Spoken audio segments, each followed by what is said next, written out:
英語聞き流しリスニング、英語テキストと MP3 音声ダウンロードはホームページからご利用いただけます。88thpp.com 88thpp.com Rapunzel. There were once a man and a woman who had long in vain wished for a child. At length the woman hoped that God was about to grant her desire. These people had a little window at the back of their house from which a splendid garden could be seen, which was full of the most beautiful flowers and herbs. It was, however, surrounded by a high wall, and no one dared to go into it because it belonged to an enchantress, who had great power and was dreaded by all the world. One day the woman was standing by this window and looking down into the garden, when she saw a bed which was planted with the most beautiful rampion, Rapunzel, and it looked so fresh and green that she longed for it. She quite pined away, and began to look pale and miserable. Then her husband was alarmed, and asked, "What ails you, dear wife?" "Ah," she replied, "if I can't eat some of the rampion, which is in the garden behind our house, I shall die." The man, who loved her, thought, "Sooner than let your wife die, bring her some of the rampion yourself, let it cost what it will." At twilight, he clambered down over the wall into the garden of the enchantress, hastily clutched a handful of rampion, and took it to his wife. She at once made herself a salad of it, and ate it greedily. It tasted so good to her, so very good, that the next day she longed for it 3 times as much as before. If he was to have any rest, her husband must once more descend into the garden. In the gloom of evening therefore, he let himself down again, but when he had clambered down the wall he was terribly afraid, for he saw the enchantress standing before him. "How can you dare," said she with angry look, "descend into my garden and steal my rampion like a thief? You shall suffer for it." "Ah," answered he, "let mercy take the place of justice, I only made up my mind to do it out of necessity. My wife saw your rampion from the window, and felt such a longing for it that she would have died if she had not got some to eat." Then the enchantress allowed her anger to be softened, and said to him, "If the case be as you say, I will allow you to take away with you as much rampion as you will, only I make one condition, you must give me the child which your wife will bring into the world, it shall be well treated, and I will care for it like a mother." The man in his terror consented to everything, and when the woman was brought to bed, the enchantress appeared at once, gave the child the name of Rapunzel, and took it away with her. Rapunzel grew into the most beautiful child under the sun. When she was 12 years old, the enchantress shut her into a tower, which lay in a forest, and had neither stairs nor door, but quite at the top was a little window.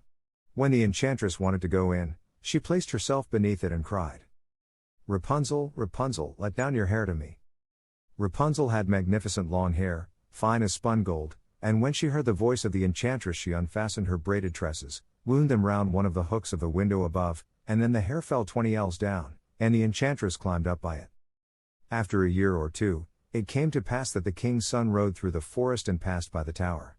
Then he heard a song, which was so charming that he stood still and listened. This was Rapunzel, who in her solitude passed her time in letting her sweet voice resound. The king's son wanted to climb up to her, and looked for the door of the tower, but none was to be found. He rode home, but this singing had so deeply touched his heart, that every day he went out into the forest and listened to it.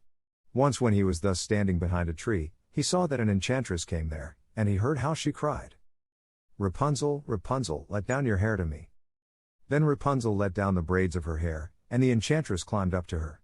"If that is the ladder by which one mounts, I too will try my fortune," said he, and the next day when it began to grow dark, he went to the tower and cried, "Rapunzel, Rapunzel, let down your hair to me."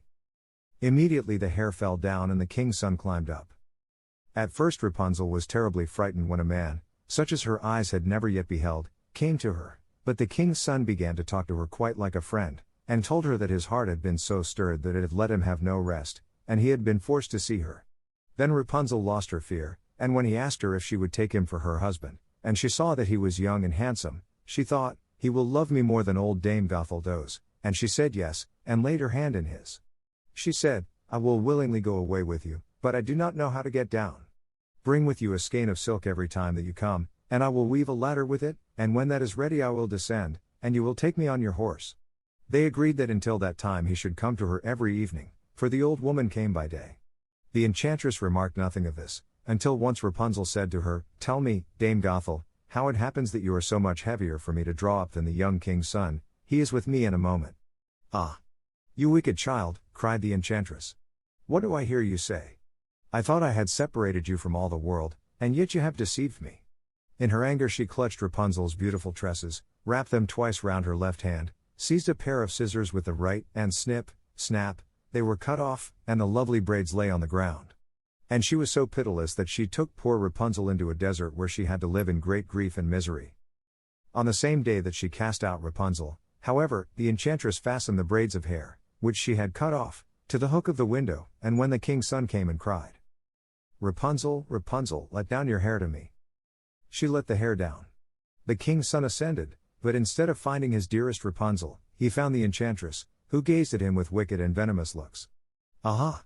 she cried mockingly, "you would fetch your dearest, but the beautiful bird sits no longer singing in the nest, the cat has got it, and will scratch out your eyes as well. Rapunzel is lost to you, you will never see her again." The king's son was beside himself with pain, and in his despair he leapt down from the tower. He escaped with his life, but the thorns into which he fell pierced his eyes. Then he wandered quite blind about the forest, ate nothing but roots and berries, and did naught but lament and weep over the loss of his dearest wife.